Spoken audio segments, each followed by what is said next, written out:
지혜 있는 자들은 이러한 일들을 지켜보고 여호와의 인자하심을 깨달으리로다.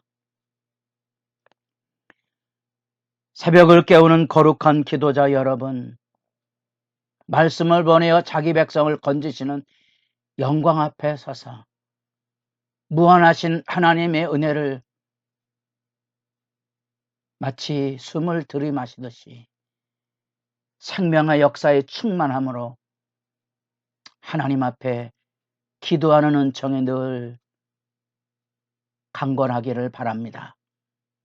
오늘 우리가 읽어갈 하나님의 말씀은 시편 107편 23절에서 43절까지의 말씀으로서 여호와의 인자하심, 그 내일이 다시 오지 않을 것 같은 포로기의 절망과 고통 안에 짚어가 보니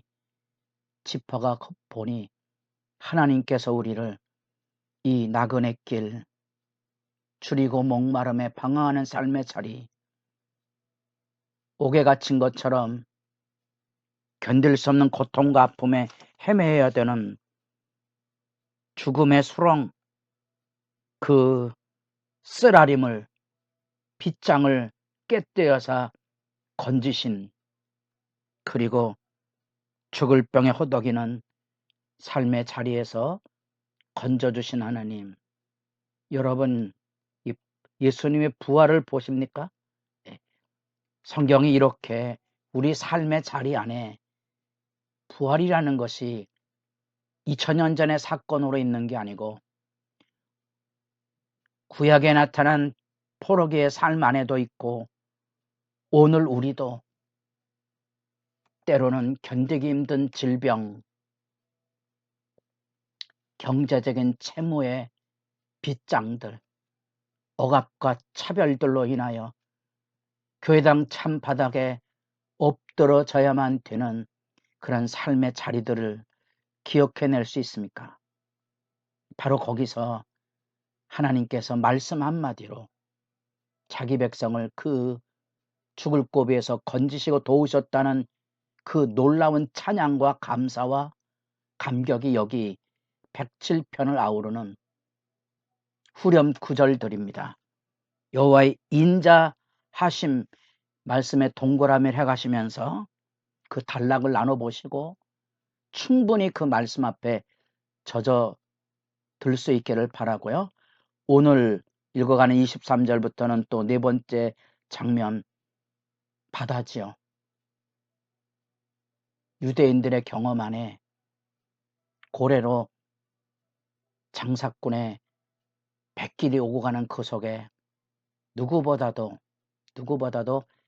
셈과 계산이 빨랐던 유대 민족이 유능한 사람으로 그 가운데 설 수밖에 없었지만, 이 바다가 가지고 있는 구약의 전망, 창세기 2장부터 시작이 되는 혼돈과 악의 수렁과 같은 그 바다 이미지, 계시록에도 여전히 바다에서 악의 세력들이 올라오는 바닷괴물, 우리가 흔히 리워야단으로 알고 있는 그런 바닷괴물, 그 풍랑에서 자기 백성을 건져주시는, 여러분의 귓가에도 예수님의 마가복음 4장에 나오는 풍랑을 향하여 잔잔하라고 외침이 곧 그친지라 가슴을 벅차게 하는 하나님의 구원 역사, 그래서 비로소 하나님의 주권이 뭔지를 보여줍니다.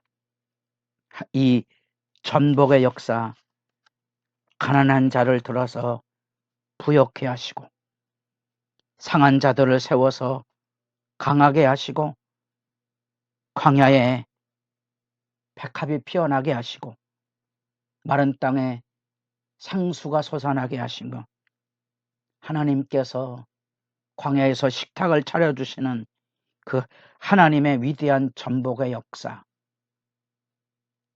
역사를 움직이는 하나님의 손길이고요.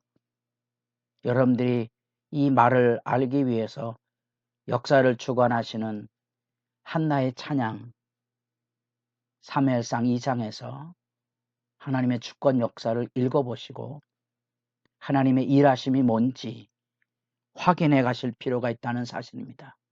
그래서 우리들이 살아가는 삶의 시련, 그런 고통을 여러분도 직시하시고 고통받고 아파하는 사람들을 이 하나님의 진리로 품고 계십시오.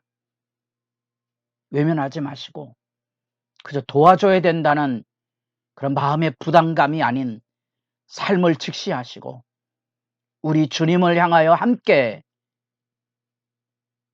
소망의 눈으로 부르짖어 기도하도록 일깨우고 권면하는 일이 필요하다는 겁니다. 예레미야 애가를 마음 무겁게 읽어가 보았습니다. 우리 주변에 늘 고통하고 아파하는 사람들이 있고요. 우리에게도 질병과 재난과 죽음이 덕과 같이 옵니다. 준비하고 계십니까? 아우성을 치지 마십시오. 내가 도와야 된다고 과중한 부담감에 서지 마시고 주님 앞에 서도록 도와주십시오. 주님 앞에 서도록 도와주십시오. 그래서 굶주림과 궁핍 안에 풍요와 번성을 이루어 가시는 하나님의 이 놀라운 권능을 여러분 기억하고 기도할 수 있도록 그래서 여호와의 인자하심과 인생에 행하신 기적으로 말미암아 그를 찬송할지로다 그 가운데 이루도록 우리는 돌보는 자가 되어야 되고 이 107편이 옥원의 출발인 것처럼 1장에 나타난 하늘의 복됨의 권면이 여기 담겨져 있고 이게 지혜시가 되고 있는 거지요. 43절에 지혜 있는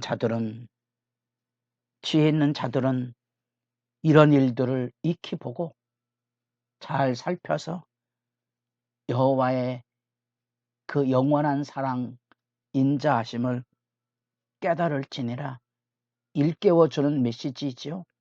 나뿐 아니라 우리에게 서로 하나님의 돌보심에 대한 찬양을 함께 나눠가는 겁니다. 우리가 살아가는 삶의 현장은 비록 여기 나타난 그런 고통과 아픔의 덫에 매달려 시달릴 수밖에 없지만 이런 하나님에 대한 신앙과 신뢰를 가지고 여기 28절에 또 반복되는 이에 그들의 고통 때문에 여호와께 부르짖음에 그가 그들의 고통에서 그들을 인도하여 내시고 광풍을 고요하게 하사 물결도 잔잔하게 하시는도다.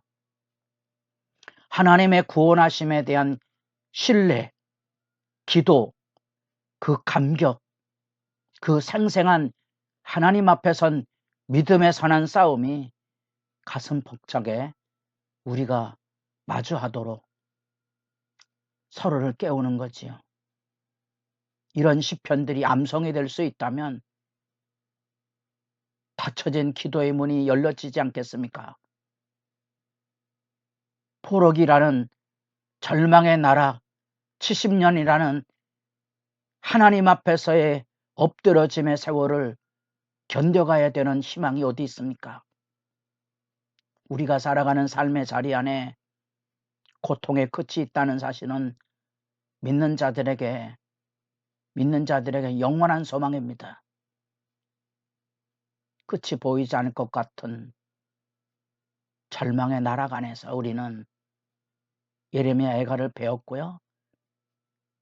그 수렁을 벗어난 이 107편의 찬양은 포로 후기에 나타난 하나님의 백성들의 성찰로 보여진다면 우리도 믿음의 길이 뭔지를 알아야 하고 때로는 왜 성경이 노인들을 지혜롭게 보았는지 우리가 인생을 살아가며 남는 게 뭔고 하니 지혜입니다. 이 지혜 광야와 사슬에 매인 것과 죽음의 질병과 풍랑으로 인하여 하늘로 솟구쳤다가 바닥으로 떨어진 것 같은 삶의 시련 속에 하나님이 어떻게 도우셨는가, 하나님 어떻게 도우셨는가를 여기 말씀을 통하여 공유하고 공감하는 거지요.